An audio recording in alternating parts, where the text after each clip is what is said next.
So we are on the domain one, GRC, okay, the governance, risk and compliance.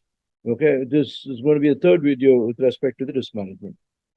So we have spoken about risk being uncertainty. Okay, I'll tell you something. Okay, from ISO 31K, okay, the latest edition, risk is also something that's called the positive risk. Though the positive risk is not as per the context in line with security, but there's something of the positive risk. The risk that you actually take, if the output is going to be an advantageous for you, okay, that's actually called the positive risk. For example, I can compare. I have heard a positive, very popular story about Mahindra Motors. Okay, they had a car called Scorpio. Okay, they said Scorpio is a do or die model.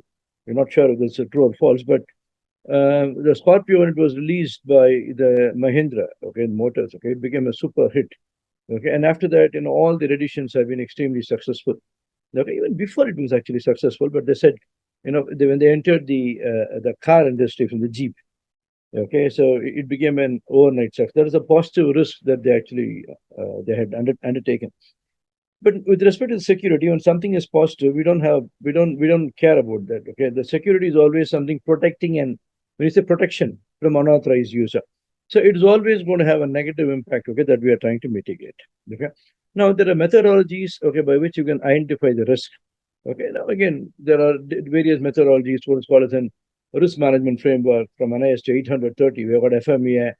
Okay, we have got faulty analysis. In this video, we're going to discuss about the faulty analysis. Let me share my screen. Faulty analysis, again, the Subramaniam Shankaran from IEEE. If you personally ask me, the most simplest way to identify the risk is through the faulty analysis. That's what we are going to do here.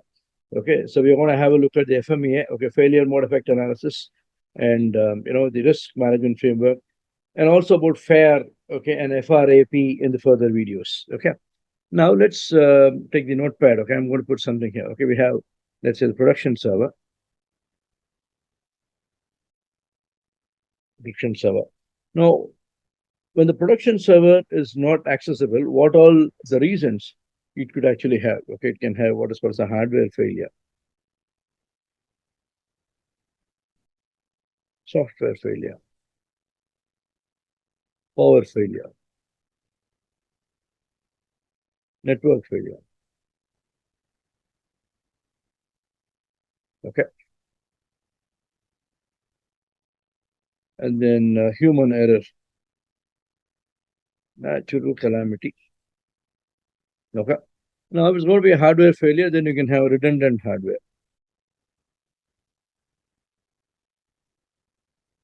Okay, software failures.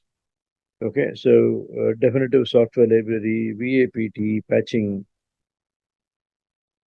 Patching is more toward the prevention, but definitive software library, okay, is going to have your perfect copy of the software from which you can install it. Power failure, okay, you're going to have redundant power, diesel genset.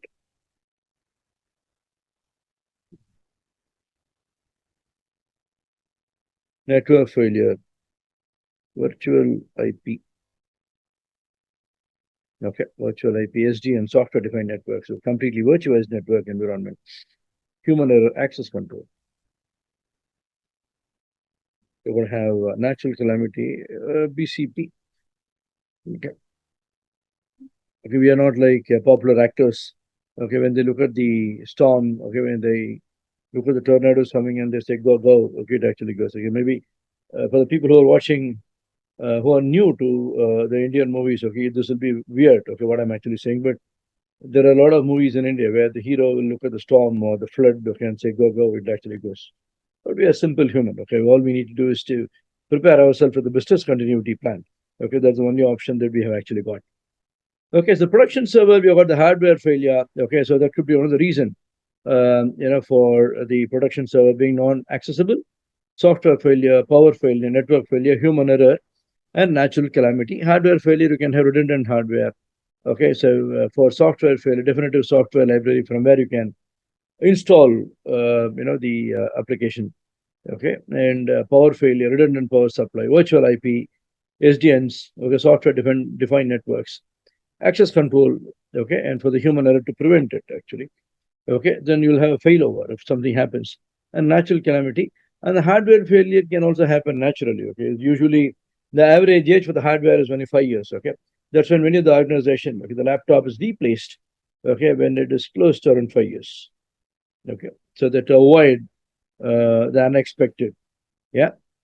So, but you should also understand that the compensating control that you are actually bringing in, it will have its own inherent risks, right? There is nothing in the world which is risk free, okay, or vulnerability is free. Okay, let me tell you something. I was working for one of the biggest companies in the world, and the customer had 32 sites, and we were managing Provincia, okay, the IDPS devices. Okay. Now, every site had a primary and secondary, and one of the site had the Provincia going down, IDPS device going down, and I said, okay, let's bring in the spare in line, okay. But when you put the spare in line, that's when we learned that, or we realized that the spare was the primary once upon a time, and that failed 3 years ago.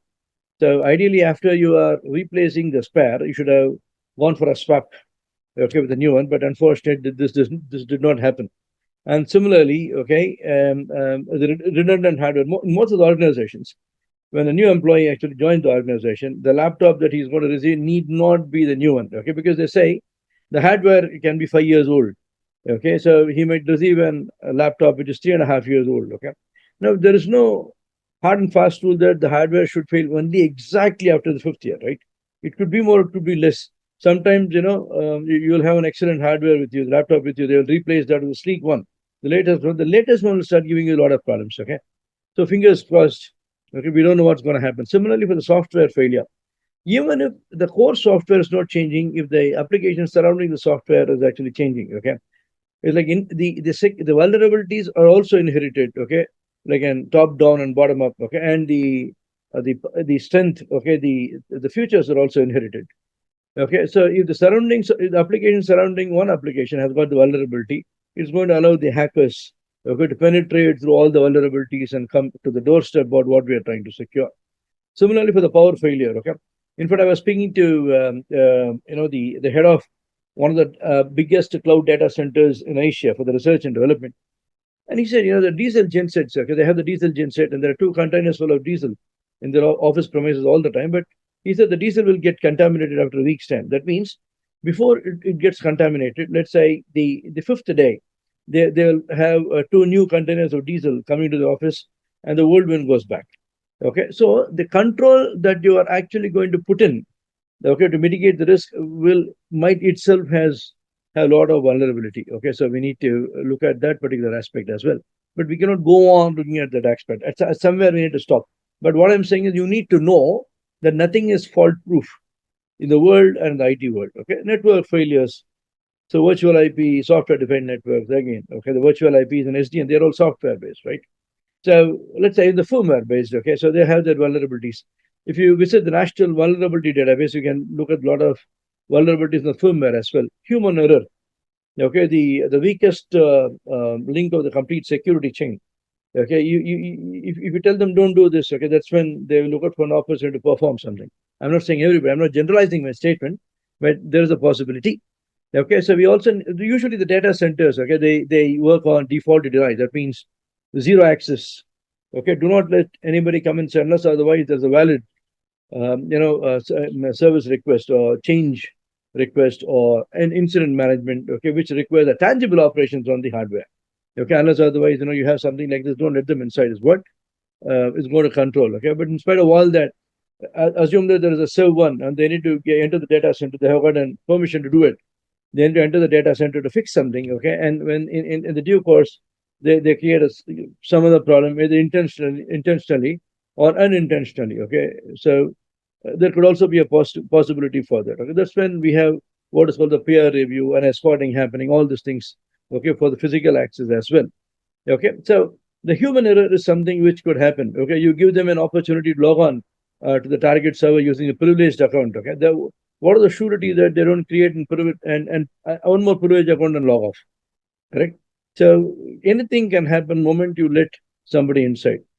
Okay, so again, there are technical controls and there are administrative controls, disciplinary action. Okay, so these are the only way you can mitigate these type of errors. A natural calamity. Okay, fingers crossed. Nobody can anticipate that. Nobody can say Okay, in this particular location, there had never been an earthquake for the last 500 years. Okay, but again, there's no surety that it will not happen. Okay? Everybody dies only once, right? Nobody can say that, I have never died. Okay, it's like, the natural calamity hits you, it's something new. In 2004, when the tsunami hit Chennai, okay, so we are not even aware what the tsunami was. Okay, then the red alert. We have been waiting. Okay, whenever there's an alert, okay, then that time it doesn't come. Okay, it hits you only when you're not prepared for it. Okay, Murphy's law. Okay, natural calamity. The only way that you can continue the business, okay, in case of a natural calamity, is implementing a very good business continuity plan. Okay, ISO 2230 on business continuity management system is what you need to have in place. Similarly, okay, I'll tell you something. I was working for one of the the motor companies. Okay, 1997, 98, 99 post times. And we had we had a VSAT communication. Okay, with the branch offices, and we had the VSAT virtual satellite tower. Okay, in a particular room, which is 1.5 kilometers from where the admin block is.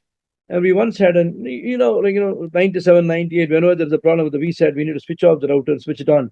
And after it actually works. But in one such occasion, when we are doing the switch off and switch on, it did not work. And we took the internal car and went on to the telecommunication room where, the tower is actually getting, the tower is actually there. And we opened the door. And the first guy who entered inside, he ran out faster than Usain Bolt. He saw a snake. Okay, that's a room that we don't frequently access. Okay, for last 2.5 to 3 months, we did not access that. And this facility was outside Chennai. Okay, so we call the snake charmer, and what he took 13 snakes from that particular room. Now, if the business continuity, your alternate site is not something that's frequently being used, we don't know what's in store for us. Okay, that's why most of the companies they work in 90%, 10%, or 80, 20% on the alternate site, so that it's not a surprise for us. Okay, when we visit the alternate site. Okay, so there are a lot of things to discuss in CISSP. There are a lot of things to discuss in each and every domain of CISSP. Stay connected to Subramaniam Shankar from IEEE for more videos on CISSP. We have an excellent batch starting next month, 3rd May 2025. Okay. So connect with us. You can reach out to me on training@ieees.org.uk or text me on +91 99405 87544. Cheers and have a good day.